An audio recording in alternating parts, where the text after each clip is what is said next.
Hi, welcome to L4M. In this video, we will see another real-life example about the conditional clauses, and then we will see the negation of a conditional clause. Remember the truth value of a conditional clause, which we have seen in our previous video. A conditional clause, if P, then Q, is false only in one case, and that's when P is true and Q is false. P is true and Q is false. Our proposition is true in all other cases. Let's see our real life example. This is a second example. If you want to see the first example, you can go back to our previous video. So for example, a mother promises her son a gift. She says, "Son, if your GPA for this quarter is greater than or equal to 350, then I'll buy the latest iPhone model for you." So in this scenario, let R be this conditional clause, which is if your GPA for this quarter is greater than or equal to 350, then I'll buy the latest iPhone model for you. P, sorry, let me change the color. Let P be the condition, which is your GPA is greater than or equal to 350.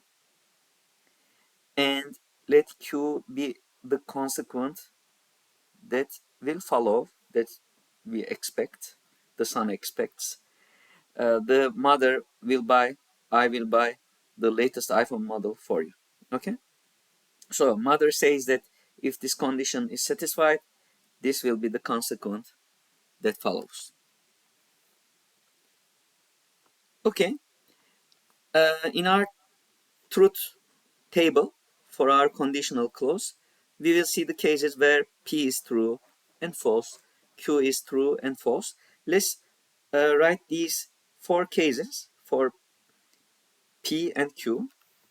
For example, P will be true when son's GPA is greater than or equal to 350. But P will be false when son's GPA is less than 350. Q will be true when mother buys the latest iPhone model for her son.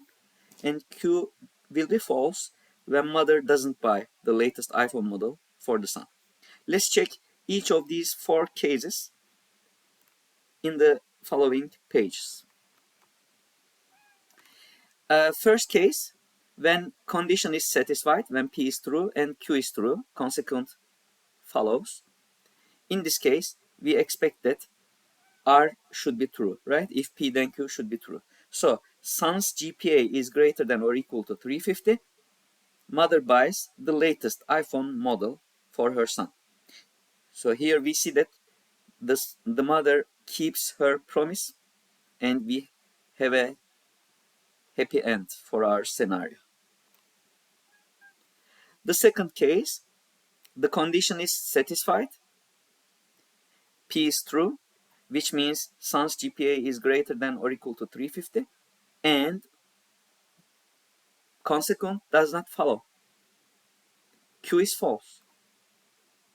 Mother does not buy the latest iPhone model for which she promised.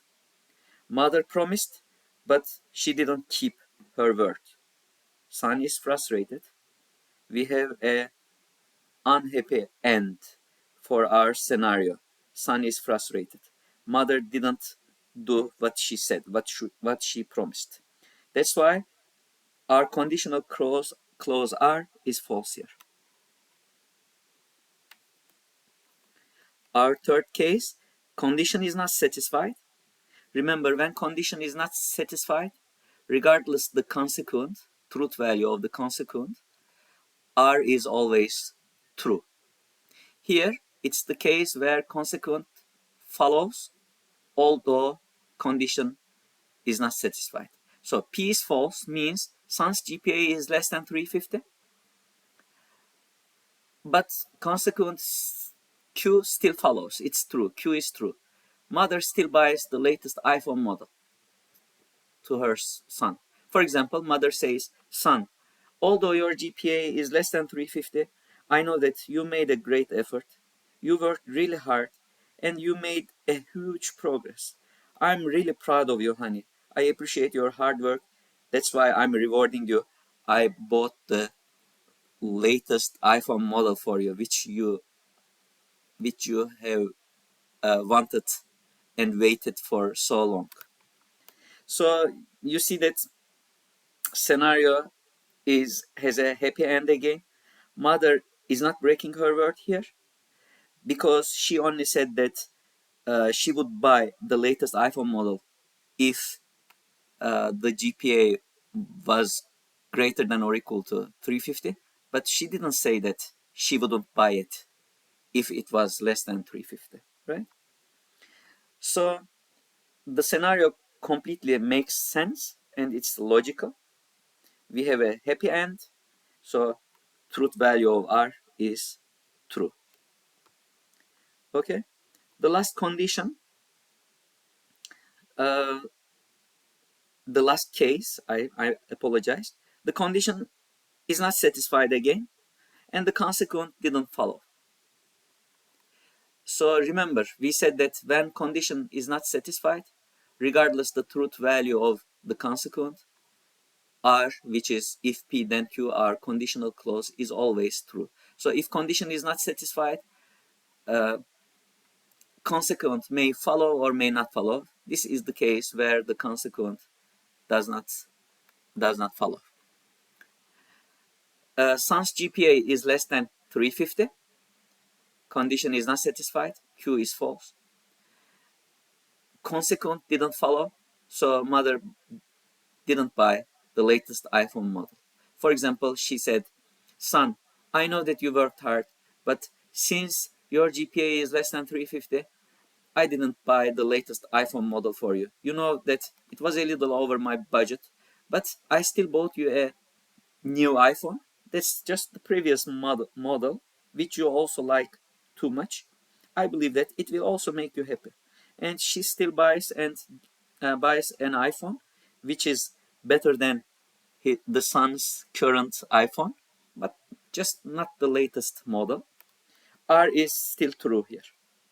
Mother is not breaking her word because she would buy the latest iPhone model if the GPA was greater than or equal to 350. Since the son's GPA is less than 350, the mother does not have to buy the latest iPhone model for him. And this is reasonable from the son's perspective, right? The son understands it, accepts that it's a fair decision, and that's why he's not sad.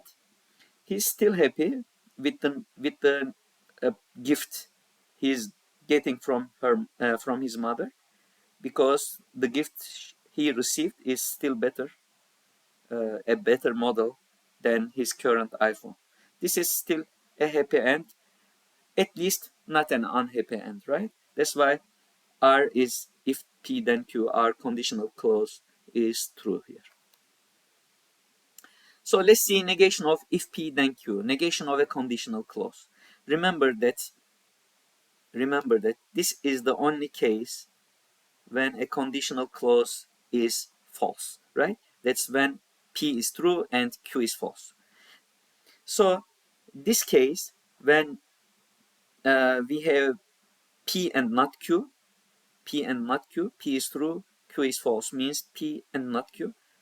This case is called the negation of if P then Q. So if R is the proposition if P then Q, then the negation of R is P and not Q, which means P is true and Q is false. Okay, so if you remember uh, the first example which was given in our previous video, there this gentleman said, if it rains, then I will get my umbrella. So that was our, let's say that this is our proposition R1. Okay, it's raining and he's not getting his umbrella. So this is the negation of R1. And in our second scenario, which we have seen in this video, the mother said, if your GPA is greater than or equal to 350, then I'll buy the latest iPhone model for you. Son's GPA is greater than or equal to 350, but mother does not buy, and mother does not buy the latest iPhone model.